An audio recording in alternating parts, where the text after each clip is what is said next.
In Craigort on last night's violence. The area around D Street Bridge was all quiet again this morning, the gates to the visiting supporters' entrance firmly locked. It was all in stark contrast to last night, when several hundred local residents blocked the route of the Cliftonville supporters making their way to the Oval. The police put a cordon in place between the rival factions, and the Cliftonville buses were stopped before driving onto the Sydenham bypass. As the match kicked off with only one set of supporters in the ground, there were angry scenes at the RUC roadblock.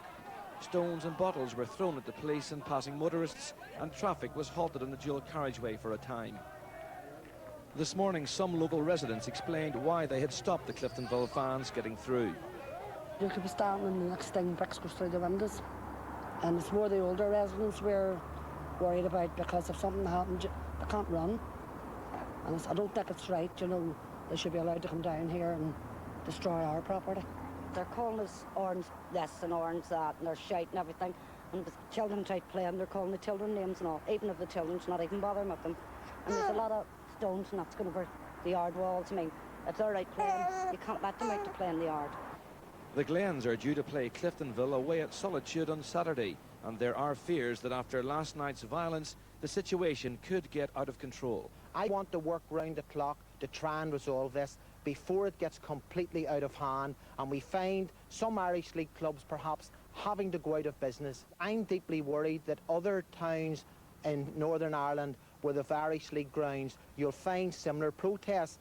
This wire fencing was erected behind the houses at Harkness Parade beside the Oval about 10 years ago to protect the homes from rowdy visiting supporters, but the residents say it isn't enough. I think if they built a bridge, as I'm saying, like a railway bridge, across from the bypass to the back of the Oval, it's not going to cause any residents here any bother.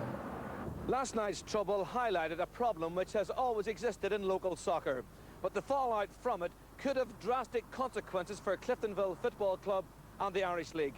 Mervyn Jess, Newsline, East Belfast. Cliftonville's after-match gesture of applauding empty terracing marked another sad episode for the North Belfast club and the local game. Its troubles have run parallel with the wider troubles, with a list of serious incidents down the years at football grounds. And now soccer finds itself a victim of society once more. This is just another aspect of the tit-for-tat war that seems to have been going on all summer. Like, you know, the shops boycotting Fermanagh, like the Orange Men on the Armour Road. And now you're having football supporters are being brought into this now, where people are saying, you're not going to walk down our street if we don't want you. In the short term, Cliftonville's future looks bleak. They thought they'd seen it all until last night. In my opinion, the whole situation in this country boils down to politics. Unfortunately, this is the first time that I can remember, throughout all those many difficult years, that's coming into sport. But such pessimism is not shared by everyone, the long-term future being all-important. It's not the end of the world, but it's sad and it mustn't grow to other parts of the province.